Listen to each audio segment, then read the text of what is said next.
24 April, 1945 North Atlantic latitude, 43 degrees 52 minutes north, longitude 40 degrees 15 minutes west. Destroyer Escort, USS Frederick C. Davis runs a radar leg on the Teardrop barrier when the return hardens and will not fade. Lieutenant James R. Crosby gives the turn, and the screws bite. Sonar starts its count. To the southwest, Capitan Lieutenant Paul Just holds U-546 at attack depth, the periscope feather, low in the chop, waiting for the moment the screen loses him in clutter like it used to. He has done this patrol pattern before. The acoustic torpedo hits first forward port, a hard metallic crack that lifts the bow and folds the ship.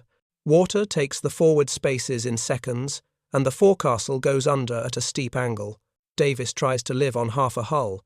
Men spill into oil and cold green rafts knifing past torn plating. The escorts drive to the datum, throw rafts, snap back onto contact. Hedgehogs come ready, sonars trade clipped numbers. No duel, no speeches. Just centimetric radar that finds at night high-frequency direction, finding that narrows the lane, and contact discipline that does not let go. Just feels the bearings tighten instead of drift. He orders deep, then silence. The pattern walks in explosions, step through the water, and the boat heaves under a rain of charges. When U-546 claws for the surface guns open from the ring of destroyer escorts, and the boat goes light then down, survivors hauled from the slick. In the hiss after the last ladder, there is no sky left for the U-boat, only a corridor with lights on, and numbers that do not lie. By April 1945, the Atlantic is no longer a night ocean where a surfaced boat can pick its moment. The barrier, the U.S. Navy throws across the western approaches. Teardrop puts destroyer escorts and 2 escort carriers into a moving line that watches tags and holds contacts as they try to slip toward the coast. When U-546 torpedoes, Frederick C. Davis, on 24 April, and the other escorts close the datum, it isn't an isolated clash. It's the system at work. The same day, aircraft from Bogue range off the line to push any boat down and keep it blind while the screen works bearings and timing, until a hull has to choose between batteries and air. That is the context the German commander sails into a corridor with lights on. The change did not happen in 1 week. It began 2 years earlier, when convoys stopped being a loose crowd and hardened into disciplined formations with radar pickets, HF, DF bearings, and weapons that rewarded first contact precision. The fight around Convoy ONS, 5 inches late April and early May, 1943, is where the myth first breaks in public. 7 U-boats destroyed even as merchants go down, and Dönitz forced to pull boats off the lane to rethink surfaced night. Attack. That week is remembered as a turn because it proved the convoy system could survive pressure and hit back, not because the ocean suddenly became safe. After ONS 5, the Allied side invests in routine, more centimetric radar at sea, more HF, DF ashore, and afloat more aircraft to hang over the route. The line holds, and each month after holds a little tighter. Teardrop is the late war expression of that learning curve. The American assumption is simple. If a boat can be made to spend most of its patrols submerged, it moves at a crawl, it hears little, and it cannot time a clean shot on a convoy or a carrier. Carrier Avengers fly to radar plots rather than search blind. Shipborne Type 271 class centimetric sets and their U.S. equivalents paint small targets in weather. The old metric gear could not, and HF-DF bearings on brief German transmissions let the screen steer to likely water rather than scan the whole horizon. The technique shows in the way the escorts handle U-546. After Davis goes down, pin the contact, pass short radio lines of range, and bearing rotate sonars to keep the picture fresh and take the time to walk Hedgehog patterns onto. An evading hull. The words are few, the numbers matter. If the bearing drift is small and consistent, you are still in the cone. If the time between pings shortens, you are closing. If a pattern throws no explosions on impact, the boat is still moving. Work the math, not the drama. From the German bridge, the stakes are physical. The old comfort was darkness, and surprise run on the surface at night close to a convoy's edge, loose a spread and fade. Centimetric radar, and disciplined convoy screens strip that comfort. Air-to-surface sets derived from H2S begin showing conning towers at ranges that feel unfair to a lookout, and once the boat dives, the chase is no longer two ships. It is a team rotation aircraft pushing down escorts, boxing in sonars, trading plots, until the lungs and batteries make the decision for you. You can try to bend the physics with a noise-seeking torpedo, to break a single pursuer as U-546 does, but the doctrine assumes losses and keeps closing the circle. The boat that wins in 1945 is the boat that avoids the barrier altogether. The one that is found has to live in a geometry it cannot break.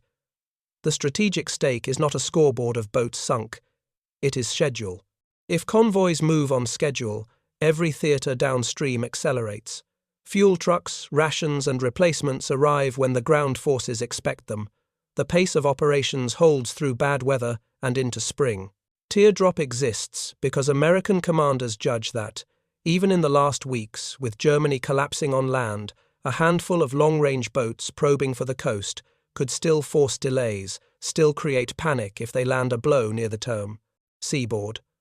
The response is industrial and procedural, 40-plus escorts and 4 CVEs spread across 2 barrier forces, enough depth that a torpedo hit does not unravel the line.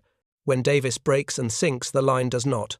The hunt runs for hours, and by day's end the boat that fired is on the surface and then gone survivors in custody. The message to every commander watching is not cinematic, it's administrative. The system absorbs shock and returns to station. This is why the narrative stays tight around convoys and radar. Radar is not a gadget in this story. It is the sense that lets the rest of the body act. It gives aircraft something to fly to in weather and darkness. It gives an escort the confidence to turn hard on a pip and commit depth charge ladders with seconds-old data instead of guesses. HF. DF does the same on the radio side, taking a brief encrypted report and turning it into a bearing worth fuel and time. Put together, these senses make the ocean small. Teardrop's barrier is not a wall of steel. It is a wall of awareness. In that wall, a U-boat commander's best day is the day he is never seen. When he is, the fight becomes a procedure that ends in exhaustion, then water, then a slick. That is the stake for both sides in April 1945. In this fight, the first sense that matters is the one that works in weather and at night. Centimetric sets paint small steel against sea clutter, not just the fat return of a merchant hull, but the thin stalk of a periscope, and they do it at ranges that erase the old comfort of darkness. An escort that once had to trust lookouts can now commit a hard turn on a pip and be confident it is not chasing cloud. That confidence is survival. If the return holds steady through the ship's roll and the scope sweep, you are not guessing, you are driving to contact. The older metric gear could miss or smear a small mast in rain. The new 10-centimeter class does not, and it hands the watch a track worth fuel and men. Radio is the second sense, and it works in moments, not minutes. A U-boat's short signal to report position or weather used to feel safe. High-frequency direction finding turned those bursts into bearings and bearings from multiple stations into a fix. Ashore, the net can tip a barrier where to look. At sea, a destroyer escort can swing on the needle and stop combing empty water. The math is plain in the chart room. 2 lines, a rough cross, a box to flood with eyes and sonars. The crew does not need to love the technology to live by it. They just need the bearing to be true and current, so that the next watch lands in the right patch of ocean. A surfaced boat that sees the line and tries to break it will reach for noise. The German answer is a passive acoustic torpedo that hunts screwbeat. Fired clean from periscope depth, it is supposed to curl on the loudest wake and force a pursuer off or worse. When it hits, the sensation on a small escort is violent and specific. A crack forward, the bow lifts, wrong, the ship folds. Compartments take water faster than hands can dog hatches. You cannot out-argue steel. You either had a decoy streamed in time, or you did not. And even if the decoy pulled one weapon, the doctrine behind the line assumes losses and keeps closing. The torpedo can kill a ship. It cannot kill a system. If the boat dives, the geometry changes, but the logic holds. Sonar gives you a breathing picture, bearing rate Doppler, hints the way the sound hardens when the target turns broadside. The con speaks in short numbers because seconds matter. If range is opening, you are wasting your ladder. If bearing is steady with a slow right drift, he is crossing ahead. If the contact fades into breaking water, you walked over him, and your next pattern must land forward. The crew learns to feel the ocean in counts between pings, and the thud beat of depth charges stepping down a slope. You do not memorize tables. You memorize what it feels like when a good run ends in silence versus the sharp hammer of a hit. Smithsonian Institution Archives. Forward-thrown spigot mortars change the attack from hope to aim. Instead of rolling charges off the stern and praying, the cone overlaps a submarine's path.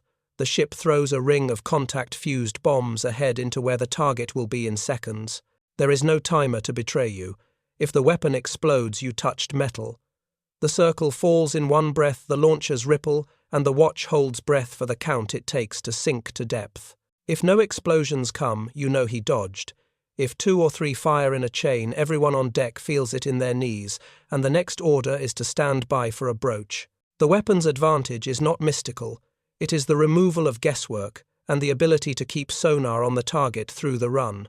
A destroyer escort is not a large ship, but it is built to live in this tempo. 20-knot hull, long legs for mid-ocean, enough sonar rooms and rails and racks that every watch has something to throw and someone to guide it. The difference between surviving and breaking is often whether the bridge trusts its sensors and its drills more than instinct. Hold the speed that keeps the screws in their best band for the decoy if needed. Keep turns minimal in the last seconds so the projector pattern does not drift. Speak bearings once, not twice. Do not clutter the phones. These are not brochure points. They are the habits you carry from cold dawn to colder night. On the other side of the pressure hull, the old pattern is muscle memory. A commander on patrol expects the screen to lose him at night as rain comes on. He expects the first radar line to blur when he turns beam on. He expects a charge ladder to splash behind and give him the few seconds needed to step down and slide away.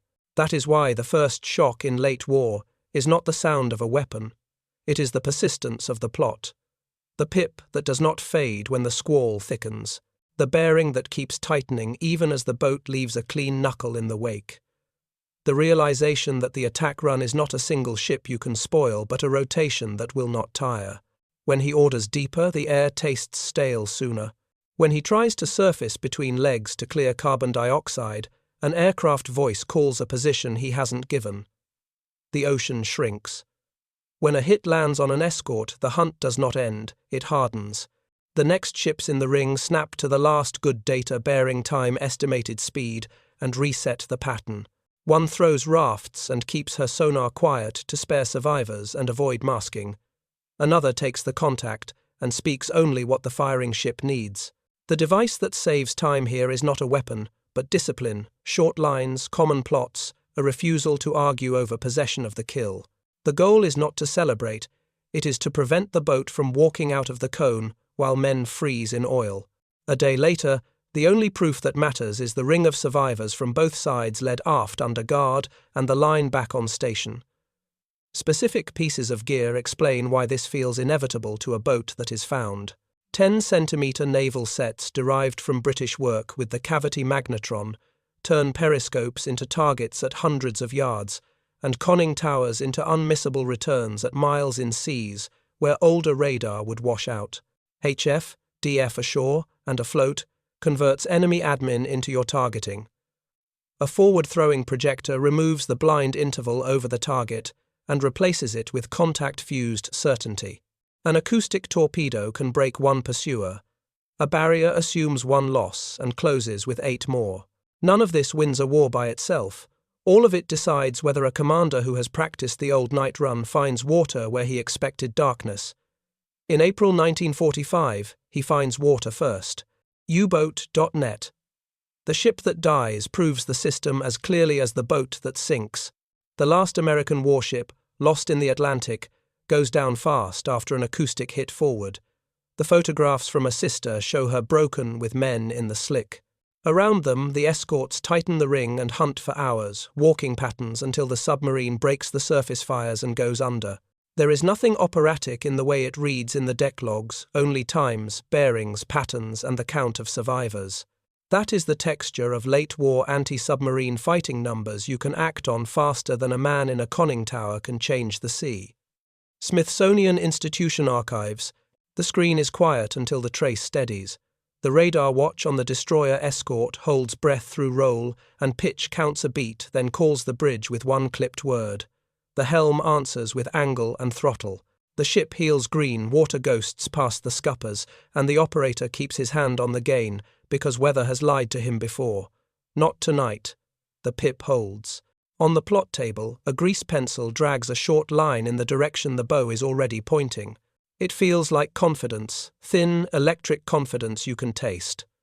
Sonar takes the pass off and turns noise into geometry. The talk is numbers and verbs. Bearing steady. Doppler closing. Range short. The con answers with the things that keep men alive. Speed that holds the screws in the best band. A turn that won't smear the projector silence on the foams, except exactly what the attack needs. The pattern is set before anyone says the word. The men on the Hedgehog mounts flex cold fingers and look forward into spray. Every run like this shortens the ocean. Southwest in the chop, a single lens lifts just above the skin of the sea. The commander in the submarine lives with that horizon. The bridge is a breath-wide space behind a curtain of spray, his hands closed around metal that feels colder than the air. He expects the radar line to blur in rain the way it used to. It does not. He orders down a few meters, then up again, then holds and waits for the clutter that would let him slide through. The bearing does not drift. The ship is still there, still turning in with purpose, and the old rule beam on to scatter gives him nothing. He reaches for the last hard card, a weapon that listens for screws. The launch is smooth and without drama. In the boat's stern, the wake folds green, and the commander stays on the periscope long enough to feel the instinct to look away. He does not. The first knowledge comes as a distant metallic crack that swims through the water and a ragged breath he didn't plan to take. On the Escort, the hit is a specific violence, a forward shock that lifts the bow wrong and turns the next step on deck into air. Steel parts in a sound like tearing oak. Tools line and bodies scud forward as the forecastle drops, and a petty officer who has shouted the same 3 orders for 2 years finds he cannot make the 4th. The ship tries to live on half a hull. Men go into oil and cold green life rafts, knifing past torn plating. The smell is steam cordite, hot paint, and the metal edge of fear that always tracks the first 30 seconds after a torpedo. No one on deck asks who fired. The only question is who's still counting bearings. The rest of the ring closes. One escort throws rafts and stays quiet to spare survivors. Another picks up the echo and gives the numbers a firing ship needs. A third swings wide to block the lane a tired boat would choose. The radio is bare of anything except ranges and bearings. There are no names on the net, only jobs. When the first attacker loses contact in its own turbulence, a partner rolls in with the same tone of voice, the same count, the same refusal to let the picture go stale. The hunt stretches from one watch into the next. Every time someone checks a clock, it is to sink a ladder, not to wonder how long this will take. Below the thermocline, the concussion comes in waves. Dial needles jump, the hull creaks, and men wait for the first shock to pass before moving. These projectors do not splash a warning first. The sea stays quiet, and then lands a fist. In the control room, a rating holds a valve with both hands, because it fought him on the last 2 attacks, and he doesn't want to lose seconds to a wrench. The commander thinks in maps and lungs. He orders deeper, then silence. The motormen count battery in minutes instead of hours. He wants to believe that the escorts above are the old kind, 1 ship per run, lots of water between, so he trains himself to expect the echo pattern to thin and drift. It hardens instead. Somewhere above, sonars are being rotated between ships, so no one loses sensitivity to fatigue, and voices that do not shout call the next bracket like a metronome. The only time someone says a full sentence is to correct depth by a handful of meters and beg a few more seconds before the next ripple. On the surface, time becomes the fuel that makes procedure possible. An aircraft voice checks in, reads a position north and west of the line, and the escort group does not change course. The airplane is not their kill tonight. Its job is to keep other boats down while the ring finishes this one. The men on the mounts shift weight from foot to foot and hate the minutes between runs, the way long spaces make thought drift. The sonar talk snaps them back when it comes bearing right 2 range short speed, likely 3. The ship drives. The launchers cough in ripples. The crew waits for the kind of silence that follows contact-fused steel. Feet feel it before ears, do a deep thudding confirmation that climbs up through marrow and tells the body something the mind won't risk saying yet. The submarine commander counts seconds and cannot keep count because his inner ear is not a clock. In his mouth, the air tastes burned. He thinks of surfacing between runs to clear carbon dioxide, but the last time he did that, on a different patrol, a shape appeared on the horizon faster than he believed possible. He learned not to expect obscurity from weather. He learned to expect an aircraft at odd hours. He learned to choose suffocation over exposure when the barrier is close. He stays down. He orders a turn that once would have bought him quiet water. The bearing changes by less than he'd like. The next pattern falls with an indifference that feels like insult. A sailor in the ring bends to a lifeline and looks back along the water where his ship used to be. He keeps working because the only thing worse than watching a hull break is imagining the boat that broke it getting away. He repeats a bearing to himself twice, so that if the phone's cut, he can still hand the number to the next man with his mouth. When the first prisoners come up later, he will stand aside on the deck as they are taken aft, surprised by the ordinary look of them. Grey with oil breathing hard, the same hands he saw clinging to rafts an hour earlier. But that is later. Right now his world is the sound room's count and the rhythm of the Hedgehog mounts. In the boat, one of the younger hands has never heard a contact-fused hit at this depth and flinches at the wrong time, elbowing a gauge he has always meant to respect more. He apologizes, and the petty officer does not answer. He is listening for the faint hiss that means a line is not as tight as it should be. The commander takes the periscope up for a knife-edge look, because staying blind is death, and looking is also death, and there are no options left that do not spend life. He sees nothing useful, only shadow and bubble, and the hint of a shape where he wants there to be empty water. He orders to break the surface and fight, because a boat that must die can still buy men a few breaths in the open. The broach is a shock to both sides. On deck, the ring tightens by reflex. Guns come alive on bearings, shouted with boredom rather than excitement, because the trick is not to waste rounds in the first 12 seconds. The submarine's deck gun is not a factor.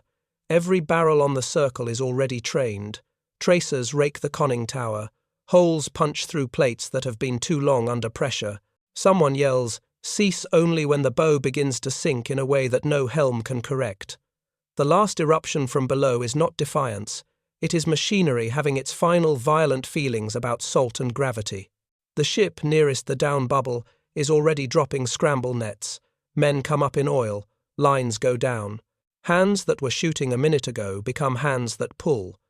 A face breaks the surface and coughs a lungful of Atlantic.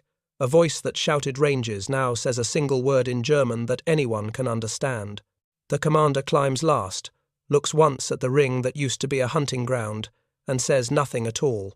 He will talk later on a carrier, and later still at a base in Newfoundland. But the thing worth saying is already said by the way. The ocean looks under radar at night.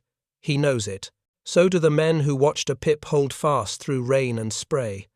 The convoy lanes are not grey seas anymore. They are lit by senses you cannot outswim. The procedure goes on after the wreckage sinks. The line slides back into place. The next watch begins with a sweep across glass. The change begins with organization, not a single shot. The United States builds an ocean-wide process and then forces every contact to pass through it the same way. The convoy is no longer a loose crowd moving on hope. It is a schedule guarded by a layered net. In early May 1943, when convoy ONS 5 is attacked for a week and still finishes the run with 7 U-boats destroyed, the lesson is not romance, but repeatability. British Centimetric radar on Escorts sees through fog and rain where older sets failed. Wolfpack attacks that once pushed convoys into panic instead push U-boats into loss rates that even Dönitz will not accept, and he pulls his boats back. From that month forward, the North Atlantic is managed as a machine. The machine runs on senses that cannot be scared or distracted. Centimetric surface search radar, Royal Navy type 271, and the U.S. equivalent derived from the cavity magnetron shrinks the night. It turns a conning tower into a solid return at miles, and a periscope head into a speck worth steering on at under 1,000 yards. An escort officer, who once had to trust a lookout's night vision, can now commit a hard turn on a pip that holds through roll and rain. That trust is not theory, it is survival. It means escorts can take the offensive without waiting for moonlight or a flare. It also means the submarine commander's old reflex to turn beam on and let weather smear the trace stops working. Radio does the same to minutes that radar does to miles. High-frequency direction, finding ashore on goniometer arrays and at sea on compact sets, turns a few seconds of German admin into a bearing and 2 bearings into a box. The procedure is dull and lethal. Cross the lines, shift the scouting line, drive eyes and sonars into the water that math says is worth fuel. No one waxes lyrical about it on a bridge at 2 in the morning. They move because the numbers draw a rectangle, and duty is to flood that rectangle with steel and attention. HF, DF, does not sink anything by itself. It removes emptiness from search. Weapons are redesigned to fit those senses. The forward-thrown spigot mortar changes the grammar of an attack. Instead of rolling charges off the stern and hoping geometry overlaps an unseen path, the ship throws a ring of contact-fused bombs into where the submarine will be in seconds. The advantages are simple and decisive. Sonar stays on the target through the run. There is no guessing at fuses. The result speaks for itself. No explosion he dodged. Explosions in a chain. You touched metal. The weapon's strength is not explosive weight, but the way it makes disciplined radar and sonar worth more per minute. In the spring of 1945, the barrier lines use it as punctuation. Aircraft push a boat down, escorts box it, sonar calls the numbers, and the projector writes the period. Doctrine evolves to assume loss without collapse. The U.S. forms hunter-killer groups around escort carriers to roam the gaps. And then, when the snorkel boats threaten the coast in 1945 strings, those lessons into barrier forces under Operation Teardrop, 40-plus destroyer escorts and 4 CVEs spread into 2 moving walls between Newfoundland and the Azores. The point is not to be impenetrable. The point is to be thick and persistent enough that a struck unit does not break the line. When a boat like U-546 lands an acoustic homing torpedo and splits an escort forward, the ring closes on the datum and works in shifts until the same boat is forced up and destroyed. The line absorbs shock and returns to station. That is, logistics expressed as tactics. Operation Teardrop shows the system at its late-war maturity. The U.S. 10th Fleet accepts intelligence that long-range Type IMS boats may probe the western approaches in groups and orders 2 barrier forces to watch the approaches like a turnstile. The air wing's job is not heroics, but pressure appear, where radar or HF, DF, says a boat is force it, under cost, its speed and eyesight, and hand the picture to the surface net. The destroyer escort's job is to be boring at high speed, hold contact, speak short bearings, make clean, forward-thrown runs, rotate ships so fatigue never opens a gap. In this frame, the sinking of Frederick C, Davis is not an exception that exposes weakness. It is a test that proves continuity. The ring tightens. The hunt lasts hours. U-546 breaks the surface and is finished by gunfire. Prisoners and survivors are in the same rafts before noon. The barrier does not change course. The German side is not passive in this story. It adapts with the snorkel to lengthen submerged endurance and fields acoustic homing torpedoes to break a single pursuer. But the adaptation meets an opponent that plans for attrition rather than perfection. A gnat can kill one ship. It cannot kill a scouting line. A snorkel buys hidden miles. Centimetric radar buys night miles back for the escorts. HF-DF punishes the briefest radio burst. The commander who once ran, surfaced at night to the convoy's shoulder, and made a clean shot, now runs his patrol. Submerged and slowness is a tax that compounds every hour. The ocean that once felt wide to a periscope becomes a hallway watched from above.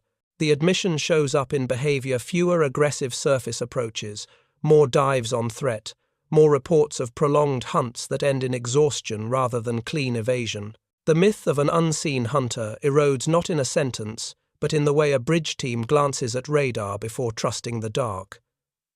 Industrial capacity underwrites the doctrine. Escort carriers exist because American yards can build merchant hulls into flight decks at a pace that makes experimentation affordable. Destroyer escorts exist in the numbers needed to seed every lane and form roving packs. Sensors proliferate because production tolerates failures and upgrades in the field.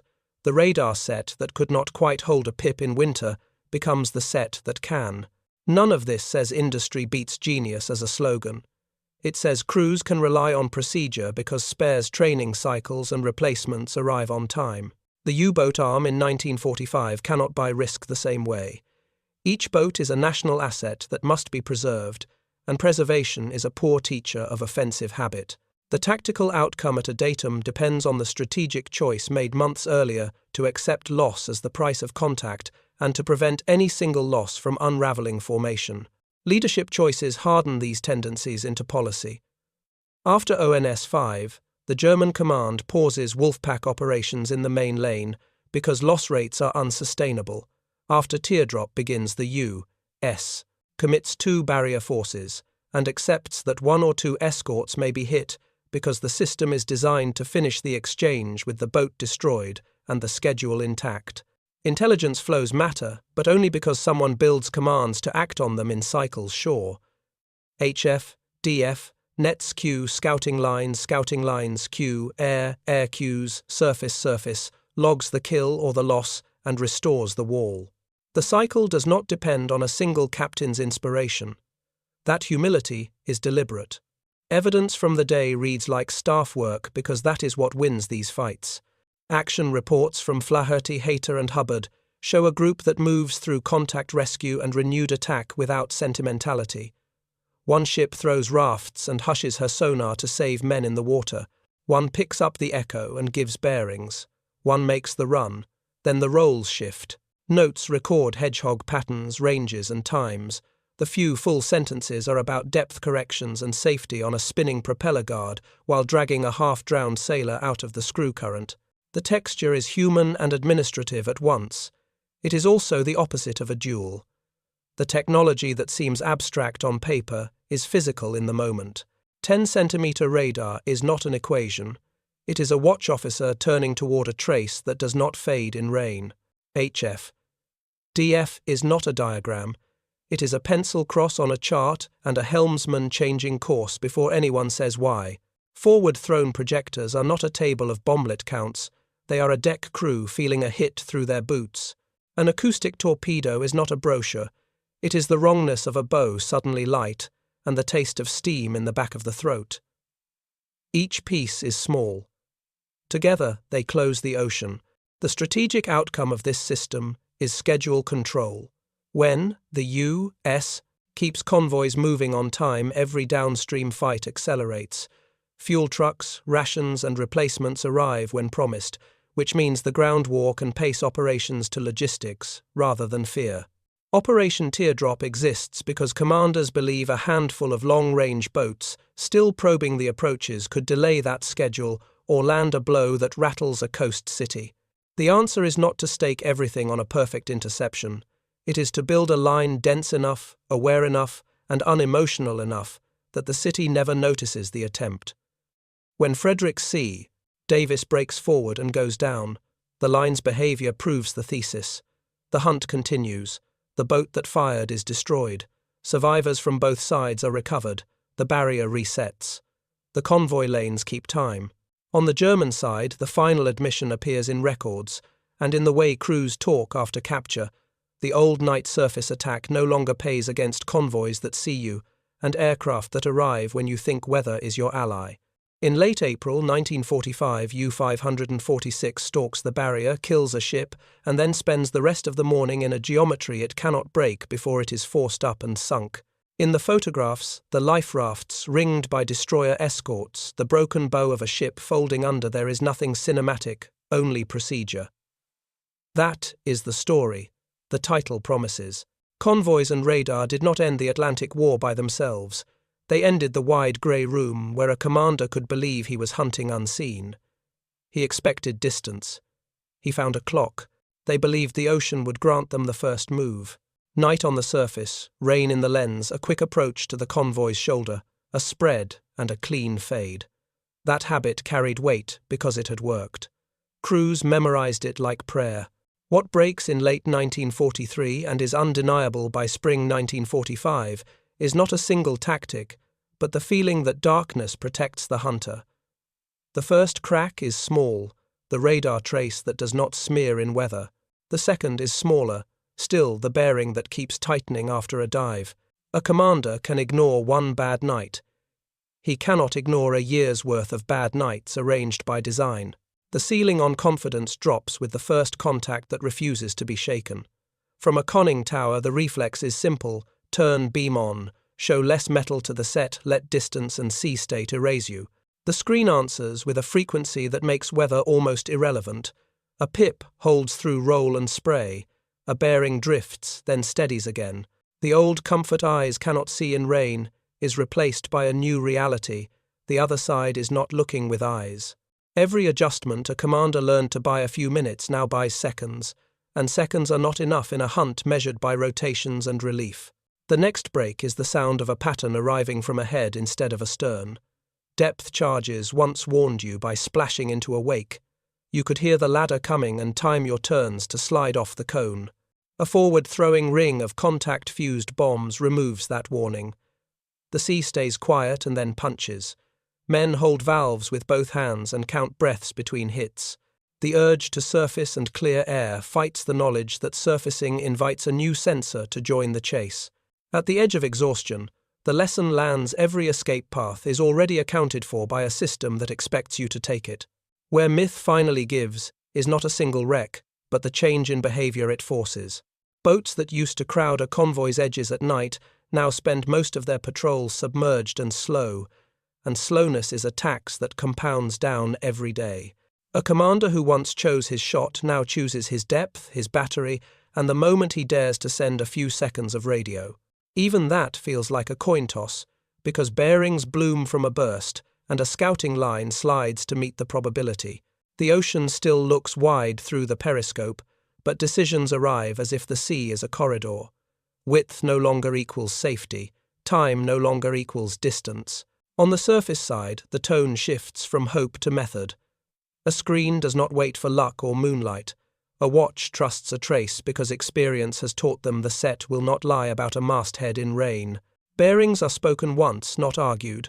Rolls are rotated, so fatigue never opens a gap that a tired boat could exploit. If a ship breaks, the ring closes on the datum and resumes the count. The proof that matters is not a photograph. It is a schedule that does not slip when steel fails. The admittance is not shouted on a bridge. It is recorded in the fact that convoys move the next day at the same speed and in the same order. The human concession is small and hard. A commander who has lived by the night run delays the first periscope look by a heartbeat because radar has taught him that curiosity gets you plotted. He shortens his signals until they are barely worth sending and still sees aircraft where he did not expect them. He fires a homing torpedo and hears the wrong ship die, and understands that the geometry above has adjusted, not broken. He watches his battery needle fall faster under stress than it did in training, and knows what that means. Each failed evasion makes the next one weaker. When Operation Teardrop strings a barrier across the western approaches, that chain of small concessions becomes a plain sentence. Boats probing for the coast find a line of ships that do not argue with their instruments. The first escort to die proves the point as clearly as the first submarine to broach. A gap opens, then closes. The hunt lasts hours because hours are what the system can afford. The end is almost bureaucratic. A damaged boat, forced up guns, answering on bearings someone could call in their sleep. Survivors pulled into the same rafts as the men who hunted them. The sea looks unchanged, and yet there is no room left in it for the old habit to survive. There is a kind of quiet confession in the way crews talk after capture. They do not rhapsodize about a perfect weapon that killed them. They talk about being found too early and held too long. They mention radar at night and aircraft on days when weather should have been a friend. They describe attacks that used to feel like contests becoming procedures they could not interrupt. The aura that once followed, a grey hull unseen approach, sharp blow disappearance, does not match the hours of pressure and return they lived through. The word for that mismatch is the end of a myth. On the Allied side, the admission is colder. It lives in reports that read like staff, work times, bearings, pattern counts, survivor tallies. It lives in a simple phrase written 100 ways, contact maintained. The pride is not in a shot, but in a process. The ocean is not won by a single engagement. It is made small by repetition. If a convoy keeps time while boats fail to find shots, the purpose of the wolf pack dissolves, and with it, the confidence that made a commander stand long on a bridge in bad weather and believe he ruled the night. The last piece falls in place when a boat that has scored still cannot break the ring. After the hit, the system does not scatter. The escorts swap roles, the aircraft stay on their own tasks, the sonar talk resumes with the same short words. Hours later, the boat that believed in darkness breaks the surface into a circle of guns, and the sea takes it. The lesson is not theatrical, it is administrative. You cannot outswim a clock. That is the point where everyone involved understands the same thing. The ocean never belonged to the unseen hunter. It belonged to the side that turned sight into schedule. The grey seas are not a refuge anymore. They are lit by senses that do not tire and procedures that do not forget. The old script is over. No safe night left. The ocean does not change its colour after a single kill. The change shows up in paperwork and in how men act the next day. Convoys keep their slots. Escorts cycle watches and refuel on schedule. The carrier deck crews check radar sets before coffee because the set now decides whether a destroyer turns at the right second. Reports from the barrier read the same way. Hour after hour, contact gained, contact held contact, lost contact regained. There is nothing dramatic on the page, and yet the effect is total.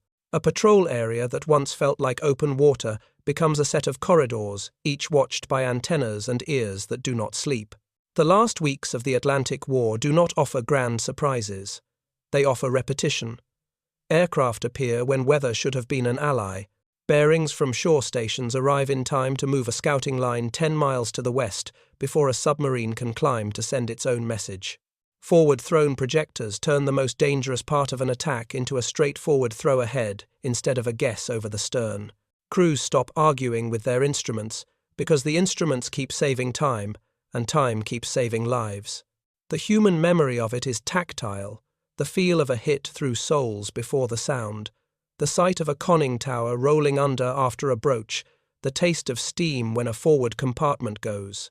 On the German side, the memory is smaller and sharper, the sense that every escape has already been practiced by the other side. When Frederick C. Davis breaks forward in April and goes down fast, the barrier proves what it exists to prove. A struck ship does not unravel the line. Rafts go over the side. Another escort takes contact. A second ship makes the run. Hours later, the same submarine that scored is forced up and finished, and the survivors from both crews are pulled out of the same cold slick. The barrier slides back into station as if the sea itself had been corrected. The convoy lanes behind it do not pause. That continuity is the legacy. The Atlantic stops being a contest of single ships and becomes the daily enforcement of a schedule. Records after capture show admissions without drama. Night surface approaches failed too often. Radar found periscopes in rain.